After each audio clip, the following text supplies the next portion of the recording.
This video is sponsored by JumpShotTrainer.com. Perfect your jumper by using JumpShotTrainer.com, as their method is proven to increase your shooting accuracy by eliminating resistance from your offhand. You can learn more by using the link in the description box below. Yo, what is up guys? It's me, Lee, back with the second video of the day, and that's of course because we got some NBA news to go over. And some of the stories we have today are good, some are bad, and some are kind of actually pretty unfortunate. But none of that really matters because we're still gonna get into it no matter what. For our first story of the day, ladies and gentlemen, we very well could have witnessed the final days of Carmelo Anthony playing in the NBA. As well, according to reports, NBA executives believe that Carmelo Anthony's time in the NBA may be up, as Brian Windhorst said on The Jump yesterday that he has had team executives telling him that they believe Carmelo Anthony has played his final game in the NBA. Executives who I've talked to who just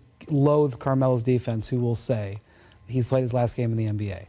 I don't believe that because I see things change all the time, and I do think he still has some skills that can contribute, but he is going to be hard-pressed to find a team. There's going to have to be a series of events that happen, whether there's an injury or there's a trade or something happens. And if you heard that and are wondering to yourself, dang, well, what actually did happen to Carmelo Anthony since he's not playing for the Rockets anymore? Well, while he might not be playing for the Rockets right now, Carmelo Anthony is still technically a member of the Houston Rockets, since the Rockets haven't fully released him just yet, as they can save money by knowing that some team will claim him off waivers so they don't have to outright give him the money that he's owed, but instead the team that claims him off waivers will have to pay him the rest of his contract. So they're just waiting until some team comes along that'll pick up Melo, meaning that he's basically a free agent, but because no team has expressed interest in him yet, the Rockets haven't released him. And whether or not this is the end of Carmelo Anthony does remain to be seen. But that being said, I'd be very surprised if some team out there doesn't say, you know what the heck, what do we got to lose? Why not let's roll the dice and see if this Carmelo Anthony thing can work out. The team that does that though might not necessarily be a team that we all ever thought we'd see Carmelo Anthony playing for. For our next story of the day, a couple of days ago we got reports out saying that the Suns were interested in trading for Markelle Fultz, but they first wanted to know the truth behind his problems before they would make any sort of formal offer. But seeing as to how nothing has come of that since then, I am guessing that the Sixers haven't been able to answer that question just yet. And because of that, it seems like Phoenix might have his eyes set on a different young point guard for their team, Frank Ntilikina. As according to reports, the Phoenix Suns have recently reached out to the New York Knicks about trading for Frank Ntilikina. And this report also said that Phoenix had reached out to New York regarding Ntilikina before,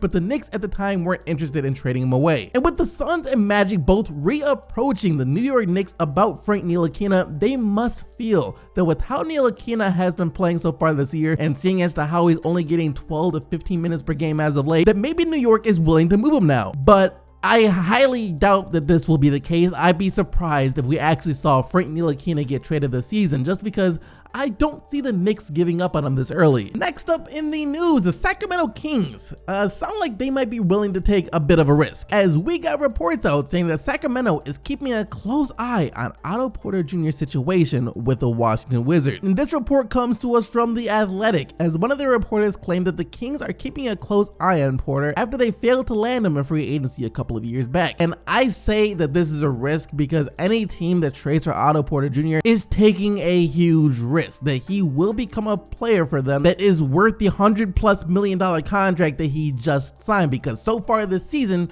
that hasn't been the case. However, this Sacramento Kings team might be one of the very few teams out there that doesn't have much to lose from taking a risk on Otto Porter Jr. And now we have to get into some unfortunate news, as Victor Oladipo, who hasn't been playing a lot for the Pacers in a while due to some knee soreness and was first only supposed to miss a couple of games, will now be out indefinitely. And this report comes to us directly from the Pacers, as they put out a memo yesterday evening saying that Victor Oladipo will be out indefinitely as he continues to deal with a sore right knee, and that further updates will be provided when warranted. Now, this isn't quite as bad as it sounds, because according to Adrian Wojnarowski, Victor Oladipo is still working himself back into game condition and is expected to be back in a short period of time, since there was no structural damage to his knee. So he's going to be out a little while longer, but he is expected to come back. He is expected to be fine. There's nothing seriously wrong with his knee. All the Pacers need to do now is just hold on a little while longer. Next up in the news, John Wall just had some choice words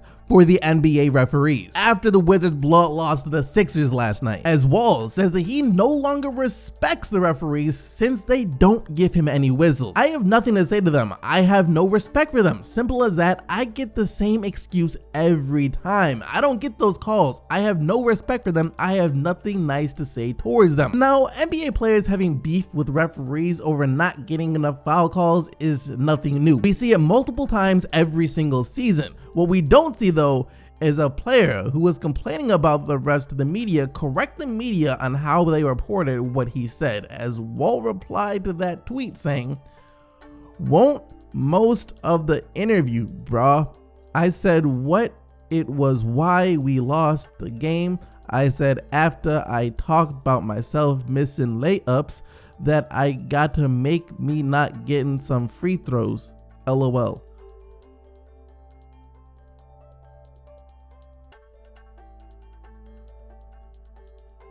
John Wall, what exactly were you on when you tweeted this? What does this mean? Now, eventually, I think I might have interpreted what John Wall was trying to say here. Like, I think he was trying to say something along the lines of, that wasn't the whole interview. I didn't say the only reason we lost was because of the refs, or something along those lines. I think that's what he was trying to say. But Wall, I don't care who you are. To any sober person that tried to decipher or tried to read what you tweeted out, it was literally nothing more than a bunch of gibberish. John Wall, what exactly were you on when you tweeted this? And for what will be our final story of the day, it seems as if the Los Angeles Lakers have been paying attention, and that they now too have realized that Brandon Ingram might not be the most ideal fit next to LeBron James, as ESPN's Tim McMahon let it be known yesterday that the Lakers did discuss the possibility of moving Ingram for Jimmy Butler earlier on in the season. The question is this: is Brandon Ingram more valuable for the Lakers as LeBron's teammate or as a trade chip? I know that they were floating him in at least one trade for, I'll just go ahead and say it, he was brought up in that Jimmy Butler stuff. Personally, I don't think it's a matter of if the Lakers will trade Brandon Ingram. Over the 20+ game sample size that we have seen, it's becoming apparent that Ingram and LeBron aren't the best on-court pairing. So to me, it's more of a question of when will Brandon Ingram be traded, as the Lakers seem to just be waiting for that right player become available. That's actually gonna do it for all the news we gotta talk about today though. Hope you guys enjoyed the video, and if you did, and if you haven't already, if you're not already subscribed to the channel, then why not go ahead and consider subscribing to the channel so you can stay up to date with everything that goes on in the NBA on a daily basis. Thank you once again for watching though. You guys already know that you are the real MVPs. That being said, until tomorrow, I am out of here. Peace.